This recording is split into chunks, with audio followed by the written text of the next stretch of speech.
the smooth power of the BMW 3-liter straight 6 and 48-volt mild hybrid system. Hello, ladies and gentlemen. My name is Dietrich, and today we are test driving a 2025 BMW X5. This is pretty much an entry-level X5. It's an sDrive40i, so rear-wheel drive, straight 6 engine, turbocharged, 375 horsepower and 398 torque, which is nothing to sneeze at. It should be noted that the main competitors of this vehicle, which I would consider to be the Audi Q7 and the GLE Mercedes-Benz, are both cheaper as far as a base price go, but they both come with 4-cylinder engines. And in my opinion, for this size of a car, 4-banger is just not quite enough. Horsepower and torque-wise on paper, it looks like it should be enough, but it's just not quite enough engine. I've driven the new GLE 350 and really found that engine to be sad. And it's the same engine that Mercedes uses in tons of different cars, and in this, quite frankly, I don't like that engine at all. But in the smaller cars, it's okay. In something the size of a GLE, you can just hear it. It is just struggling. And long-term mechanical reliability would have to be suspect, although quite frankly it's suspect in any of these cars because, you know, BMWs, Audis, and Mercedes-Benz are typically built for a good time, not for a long time. But I do much prefer the powertrain in the new X5. As ever, the X5 is probably the nicest driving car in this class. They're not quite as sharp as they used to be. When BMW switched over to electric power steering, the steering effort is ludicrously light on the cars. BMWs always used to have the heaviest steering, and then when they went away from hydraulic power steering and went to the electric stuff, which was probably, I don't know, 10 years ago at this point, it's very light. And if we put it into sport mode, it does tighten the steering up a little bit, but not anywhere near as much as it should, quite frankly. It's very strange. Every automaker wants to be BMW except for BMW, is something that I used to say. Because BMW, if you go back to around the turn of the century, you know, when they were making the E38 7 Series, the E39 5 Series, and the E46 3 Series, they were just the hottest commodity on the road. And everybody tried to copy them. Even their bad ideas, everybody tried to copy. And now BMW is just kind of, let's be more luxury and less sporty. But still, in a weird way, it's still probably the nicest driving car. It drives better than a GLE. It drives better than an RX. Acura MDX. Yeah. The chassis is probably a little more balanced than an MDX. So despite themselves, it still drives the best. I do wish the steering had a little bit more feel to it, but it doesn't. Most new cars, the steering doesn't have any feel. The one thing I can't forgive this car for is adaptive cruise control as an option. And I think on the X5 right now, you got to pay $2,500 to get the Professional Driving Assistant Plus. It's not just like an $800 line item option like it is on some of their other cars. I still feel like if I had to get a luxury mid-sized SUV, somehow this is the one that I would want. But it almost wins by default. I couldn't see myself driving a GLE. It's too big. This is just a little bit smaller. I'll never have any Audi in my driveway, ever. A Lexus RX is not going to happen. Yeah, maybe an MDX, maybe an Acura, because the Acura's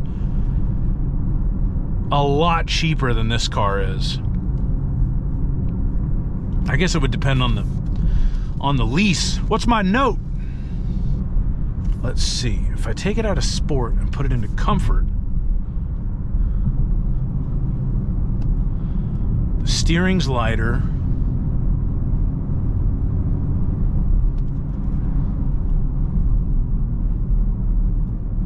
It's funny, it's not, now that I sit here in the quiet and pay attention to it, it's not super duper refined. You do get some wind noise. Are my windows rolled all the way up? Yeah. I'm getting a little wind noise from over here.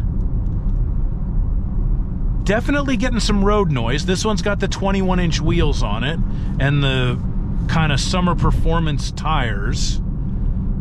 And the ride is not uncomfortable, but it is kind of starchy. That reminds me of old school BMW. Maybe that's why the handling is still good despite the numb steering. It's still got some starch in the shocks. The 50-50 weight distribution.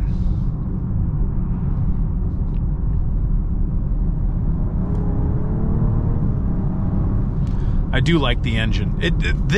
I couldn't recommend anybody get one of the more powerful versions of this because it's just not necessary. I'm not a big fan of high-performance SUVs. I think if you're going to get something with, don't get an X5M, just get an M5. Like, if you really want something high performance, get something that's lower to the ground so you can make better use of it. And if you want to spend more money, just get this with this powertrain and check all the options. You could easily put 15 grand worth of options on this thing if you want to go hard. And it's got plenty of power, and it actually gets pretty decent fuel economy. That's my opinion. Some people will step up to the V8 just because they can, but it's not strictly necessary. And I like the fact that BMW, I guess except for some of the diesels, the Chevy and the GMC half-ton diesels are straight sixes, and then the Cummins diesels on the heavy-duty Dodge trucks are still straight sixes, and then BMW. Those are the only straight sixes you can buy, and it's been like that for a while. V8s are still, in the higher-end cars, relatively common.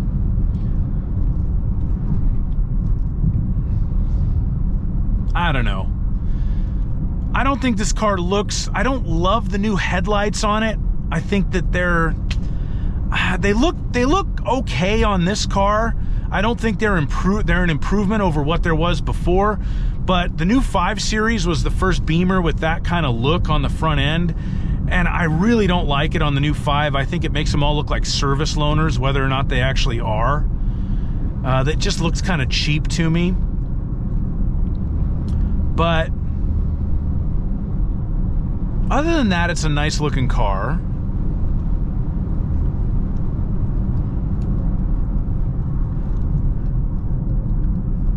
It's kind of weird. I thought I liked this car, and now as I drive it, I'm questioning, do I?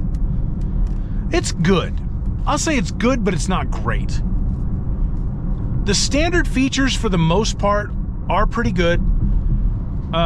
You've got a standard pano roof, you've got factory navigation, wireless Apple CarPlay, wireless charging. The standard stereo sucks. Upgrade to the Harman Kardon.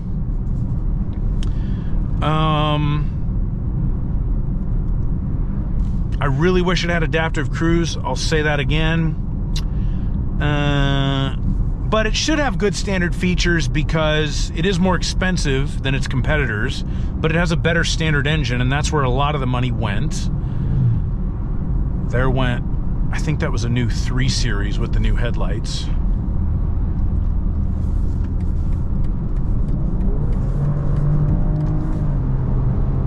Yeah, this... Calm down, Mr. Cadillac. If you drive a Cadillac, don't be in the passing lane. The engine's great. The engine is great. And I did my fuel economy test on it, and it got really good gas mileage. And it has really good performance. That I like about the car. I love the engine, I love the transmission. I like the handling. I like the interior materials. The wood looks expensive. The fake leather looks expensive. It's not Sensatec anymore. It's Sensafin, whatever the differentiation is there. They made the interior a little more minimalist, which, it's okay. It's not great.